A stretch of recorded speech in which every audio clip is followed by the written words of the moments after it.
Can you first introduce yourself? Hi, my name is Remy Tan, and I am co-owner of Brostern. We are fusion Western food, selling. We are fusion Western food business, and I have an outlet in Hougang, Chiyuan Hawker Center, and another outlet in Pasir Ris Hawker Center. Why do you become a hawker? Actually, all of us, me and my brother, my younger brother, and my partner, we are all from different field of career. Then COVID happens, and all of us, we went out of a job. So we have a little bit savings in hand. So why not we try to open a business to sell food, and our target is to sell cheap and affordable, so that those people who are affected in COVID itself, which is the same issue as us, to able to get affordable food and not to stress over being jobless. Yeah. So why did you open your stall as like a restaurant, a cafe?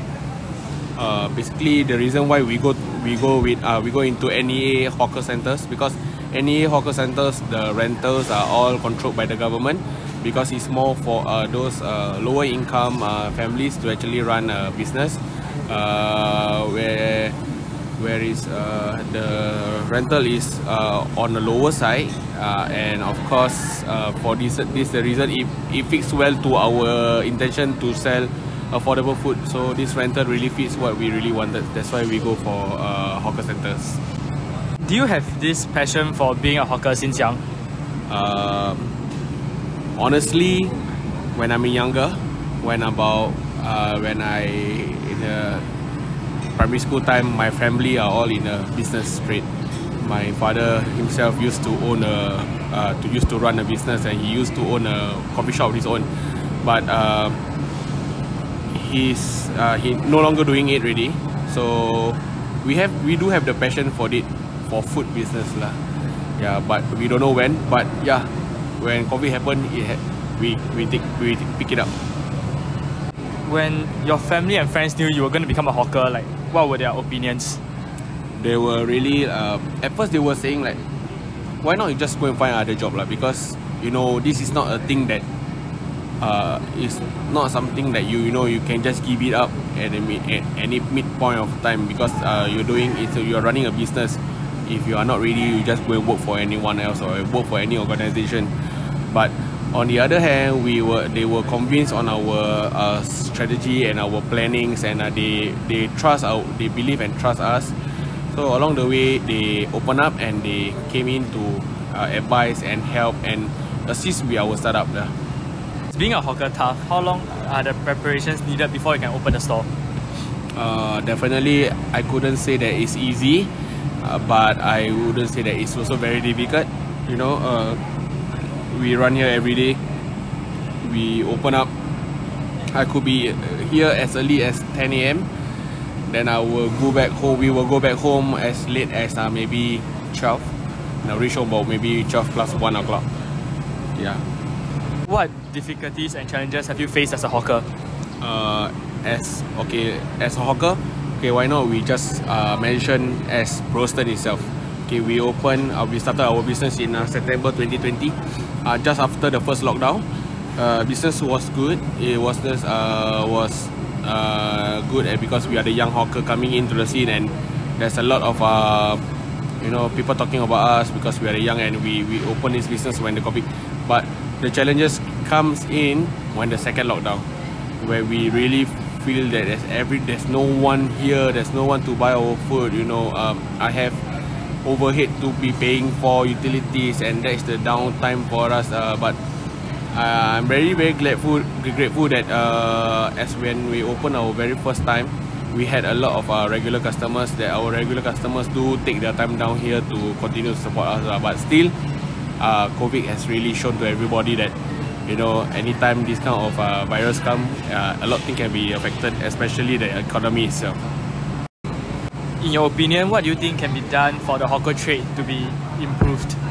I believe that hawker trade, as hawker itself, I believe that they are socially not being known for, And I believe that what could be improved is maybe we can have a Facebook page or maybe Instagram page to actually to further, you know, give attention to exposure into the social media, especially those really old Lao Tzu Hao hawker stores when they have no access to social media, and they need people who, like this, or maybe a community or interest group to actually continue to, you know, update people that they are still around, you know, their next you know, the grandson took over the business, the food is still nice. We need different people to keep on updating Singaporeans to support all these hawker owners.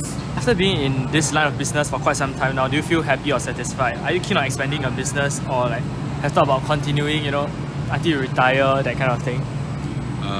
Definitely, I'm very happy with our progress from Brostern for our very first till date, and we have just opened our second outlet in Pasir Ris for about a month old plus. Of course, for retirement, we do have a plan, our strategic plans here and there for our business itself. We plan to expand, but of course we will go into hiring, and, you know, maybe invest ourselves to other kind of businesses, but not just to stay in one and wait for it to fall. But of course we need to, while we are young, we can hustle for other kind of businesses, and, you know, we have other businesses to fall on when one doesn't work. Are you able to maintain this business when you keep the prices for your food so low? Basically, like I say, our main intention when we come to do this business, our main intention is just to press our price low and see how much we can earn from there. If a standard normal businessman, how they do is like, at the end of the month, I will know I want to profit 40,000. After, you know, clean profit 40,000, then after that, from there I will, you know, count downwards how much each and every food will be. Maybe I could have 100 servings a day, and each of my 100 servings, right, one serving I must be selling at how much. Then from there, then I can make 40,000. But for us, different. We just set the price, and whatever we can earn, we will earn from there. So that is our strategy, which is the other way around. So more or less, when we started this business, all we think is we just want to earn a salary for ourselves, not to earn a profit. But it's because that we won the hearts of our heartlanders, who gave us really good support, that made us be able to continue our legacy and go to Pasir Ris.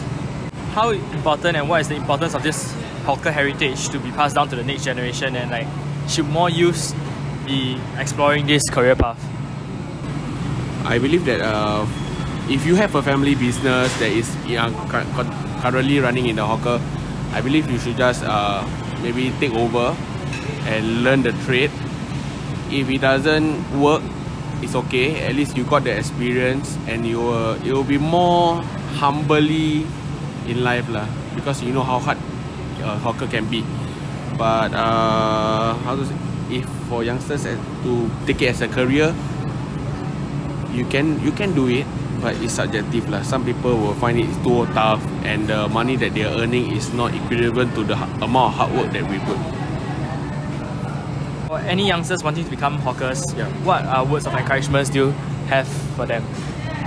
My words of encouragement is Brostern give you the fullest support or advice that if you want, that we will provide you every advice and support for you. But just one thing, don't give up.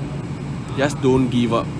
It's going to be very hard, but it will be a very great experience that even I couldn't even share with you, but you have to experience it yourself. It's indeed very hard work, but you appreciate the happiness. Is happier working here. Yeah. Thank you.